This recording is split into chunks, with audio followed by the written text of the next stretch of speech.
আসসালামু আলাইকুম, welcome to pigeon hack. আশা করি সবাই সুস্থ আছেন, সবার কবুতরগুলো সুস্থ আছে আলহামদুলিল্লাহ। ঈদের শুভেচ্ছা জানিয়ে আজকের ভিডিও শুরু করছি। আসলে অনেক দিন যাবৎ ভিডিও করা হয় না, আমি ভিডিও দেই না কিছু ব্যক্তিগত সমস্যা, কিছু পারিপার্শ্বিক সমস্যার কারণে। বাট আপনাদের ভালোবাসায় আমি শিখত, আপনারা অনেকেই আমাকে রিকোয়েস্ট করছেন আবার ভিডিও কন্টিনিউ করার জন্য। তো আশা করছি ইনশাল্লাহ প্রত্যেক শুক্রবার আবার একটা করে ভিডিও দিব।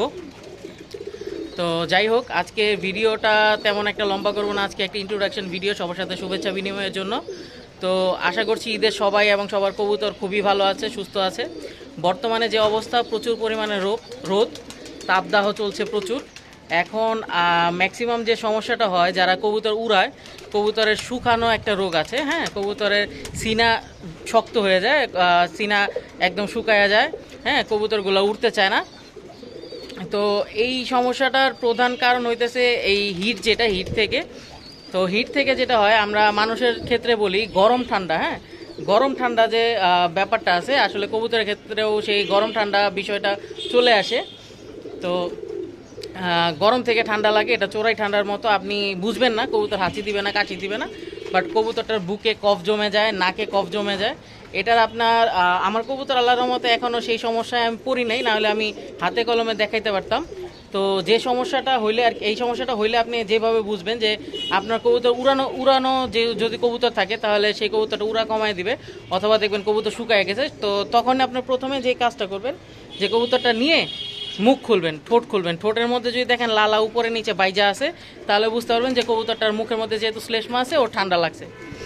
তো এই ক্ষেত্রে আপনারা যা করবেন সেটা হলো, আপনারা কবুতরকে এই সমস্যা থেকে বাঁচাইতে আপনারা যেটা করবেন, সমস্যাটা বা রোগের ট্রিটমেন্টটা আমি দিচ্ছি না, আমি দিচ্ছি যে আসলে কবুতরটা আপনারা এই সমস্যা থেকে বাঁচাইতে কি করবেন। আপনারা যদি এই সমস্যা থেকে বাঁচাইতে চান, তাহলে আপনারা এই রোদের মধ্যে কবুতরকে পানির মধ্যে স্যালাইন আর লেবু দিয়ে দিবেন। স্যালাইন, লেবু, তালমিশ্রি এগুলা ইউজ করবেন। আমলকি ইউজ করতে পারেন, আমলকি খুবই ভালো। হ্যাঁ, তো ওইটা করলে পরে আপনারা এই সমস্যা থেকে মুক্তি পাবেন, অথবা এই সমস্যার থেকে আপনারা বাইচা থাকতে পারবেন। আর কবুতরকে একটু গোসল দেওয়ার চেষ্টা করবেন। যদি খাঁচা এরকম কেজ কবুতর হয়, আমার এগুলো যেরকম ব্রিডিং কবুতর কেজের মধ্যে আছে, এগুলাকে আমি স্প্রে করে দিই। হ্যাঁ, স্প্রে করে দিই যাতে এরা হিউমিডিটি বজায় রাখে। কবুতরের গায়ের মধ্যে হালকা হালকা পানি থাকলে পরে ওরা আস্তে আস্তে শুকায় নেয়। তো কবুতরের এই সময় আর কি গোসলটা সবচেয়ে ইম্পর্টেন্ট যদি কিছু থাকে, সেটা হলো গোসল। তো আপনারা পুরানো কবুতরকে অবশ্যই গোসল দিবেন, খাঁচার কবুতরকে স্প্রে করে দিবেন। হ্যাঁ, পানিটা পর্যাপ্ত পরিমাণে দিবেন। আর লেবুর পানি যেটা, এটা হলো এখন বর্তমানে মহা ঔষধ। আপনারা যদি চান যে সপ্তাহে ডেইলি দিবেন, ডেইলি দিতে পারেন। বাট একটা জিনিস অবশ্যই খেয়াল রাখবেন, যে আপনি যদি ডেইলি লেবু দেন, কবুতরগুলো আবার শুকায় যেতে পারে, কবুতরের শরীর ভাঙা যেতে পারে, কারণ লেবু ফ্যাট বার্ন করে। তো আপনারা যদি এরকম ফ্যাট বার্ন না চান, বাট আপনার কবুতরের সুস্থ চান, সতেজ রাখতে চান, তাহলে আপনারা যেটা করবেন, এই লেবুর সাথে অল্প একটু তাল মিশ্রি অথবা স্যালাইন দিয়ে দিবেন, তাহলে আর শরীরটা ভাঙবে না। আর এখন অনেকে আছে হাইড্রোসল ইউজ করে। হাইড্রোসল একটা ওষুধ আছে, আমি ছবি দিয়ে দিব এখানে। তো হাইড্রোসল যে ওষুধটা আছে, এই ওষুধটা ইউজ করতে পারেন। এটা একটা স্যালাইন, এটা দিলে বড় কবুতর যথেষ্ট পরিমাণে ঠান্ডা থাকে। বাট হাইড্রোসলটা পরিমাণ মতো ইউজ না করলে কবুতর অনেক সময় ঠান্ডা লেগে যায়। তো আপনারা এইসব পারিপার্শ্বিক বিষয়গুলো চিন্তা করে তারপর কবুতরকে এখন ঠান্ডা রাখার চেষ্টা করবেন।